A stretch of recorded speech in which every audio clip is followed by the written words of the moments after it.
Bang Faisal, jika Presiden Jokowi jadi ikut berkampanye, itu baik buat demokrasi, semakin meramaikan demokrasi atau semakin membahayakan demokrasi?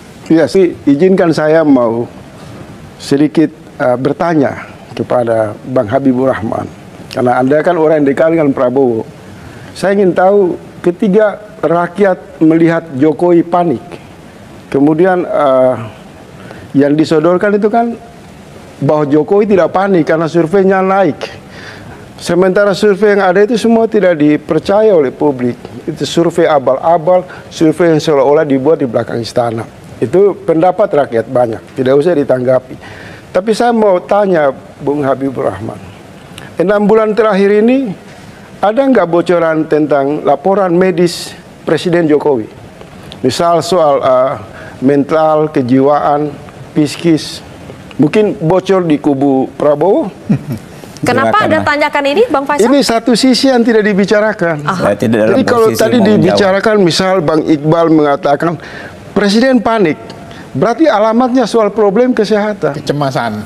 Jangan-jangan menurut saya, ketika semua orang marah terhadap Jokowi melanggar etika, Jokowi menabrak aturan, sementara orang lupa tindakan kegilaan politik itu dilakukan Jokowi karena mungkin depresi, karena mungkin stres, karena kegilaan politik yang luar biasa. Nah ini perlu ada penjelasan yang luas kepada publik. Jangan kita pada satu objek seseorang yang sudah banyak kita bicara etika, kita beri peringatan kepada presiden, tapi ternyata masalah presiden harus ke rumah sakit jiwa untuk menguji mentalnya.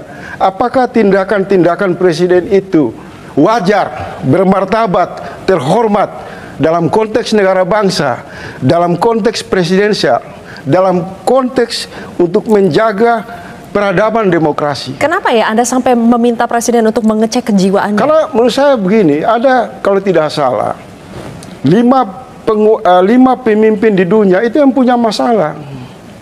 Karena mereka terbawa oleh syahwat kekuasaan yang sangat kuat, sehingga mereka membabi buta, gelap mata, menjadi otoriter, menjadi super jahat.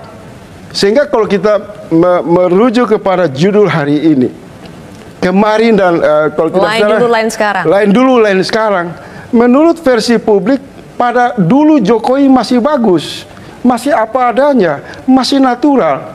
Tapi ketika sekarang dia sibuk membawa anaknya di panggung demokrasi, Kaisang dan Gibran, Jokowi banyak melakukan hal-hal yang menurut publik ini sudah sangat gila, sangat norak, sangat memalukan, dan tidak butuh pasal, tidak butuh mekanisme apapun untuk melihat itu secara terang di ruang publik. Oke, tapi dalilnya ini pandangan yang datang dari sisi yang tidak dibahasakan. Baik, tapi dalilnya kan begini ya, Bang Faisal. Dalilnya, saya mau lanjut lagi ke Bang Habibur Rahman. Sebelum ke Bang Bibip, lanjutkan dulu sedikit, tuntaskan. Oleh sebab itu, ketiga Prabowo, Bang Habibur Rahman, dan seluruh partai yang menurut publik tersandra, dugaan ya, tersandra dan manut di lingkaran kekuasaan hari-hari ini berdiri membela Jokowi, harus konfirmasi dulu kesehatan Jokowi.